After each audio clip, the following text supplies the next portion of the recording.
ازيكم يا جمزاوية واهلا بيكم في فيديو جديد. دلوقتي هوريكم ازاي تهزموا البوس ده باسهل طريقة ممكنة بضربة واحدة او ضربتين ماكسيموم. عشان عارف ان وقتك مهم، يلا نخش على الفيديو على طول.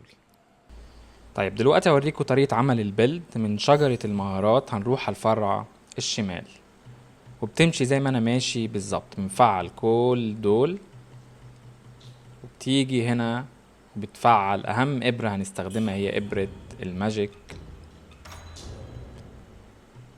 وبعد كده بنكمل هنا زي ما انا ماشي بتفعل كل دوت، وبتيجي هنا الاهم مكان هيبقى فيه البوينتس تبع الماجيك، مهمة جدا لينا.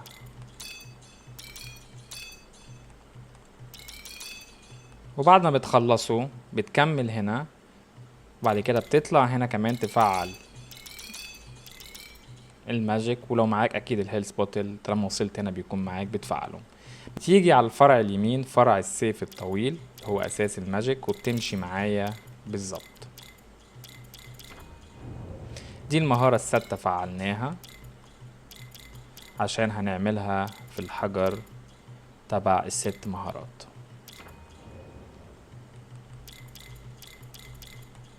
وبعد كده بتفعل كل دول وابجريد السلاح. اهم حاجة بوينتس الماجيك تكون كاملة، وبنضيف في الاستامينا اكيد، وابجريد السلاح. وبكده بنكون خلصنا اهم بوينتس لشجرة المهارات. دلوقتي هوريكم التمبر والاحجار. التمبر نعتمد على النيدل ماجيك، بعد كده بنغير دي بنخليها ماجيك تمبر والكونتينيوتي. وبتيجوا عند الاحجار مفعلين الاوث اللي هي لازم تكون 3 مهارات متفعلة اوريدي مفعلينها، تاني حاجة 6 مهارات متفعلة اوريدي مفعلينها، واخر حاجة to increase your damage during skyborn اللي احنا نعتمد عليها. وبكده بنكون خلصنا البيلد تماما من احجار شجرة مهارات وكمان التمبر. دلوقتي خلينا نشوف الفايت مع البوس سريعا. طب يا جماعة دلوقتي هوريكم ازاي هنقتل البوس سريعا. اول حاجة تاخد الريشة، ولو عندك كمان دي تاخدها، نفعل التمبر، ندخل على البوس، واول ما ينط ويقرب مننا لازم نعمل السبيل بشكل سريع عشان نقدر نقتله. دلوقتي انا هعمل سكيب للانترو.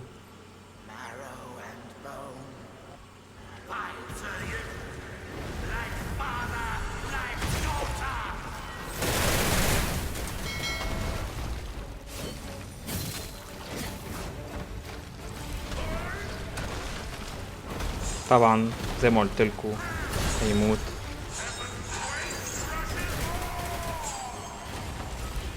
طبعا هنا هرب منها.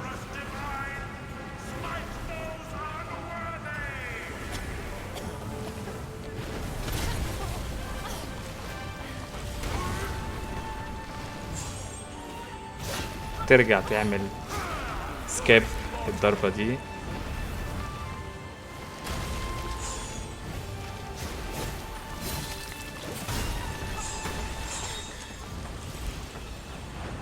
كده ناخد البوتل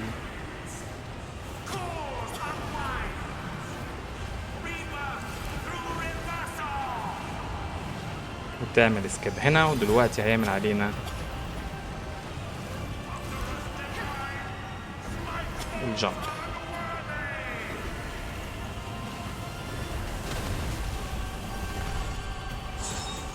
وبعد كده بتروح عامل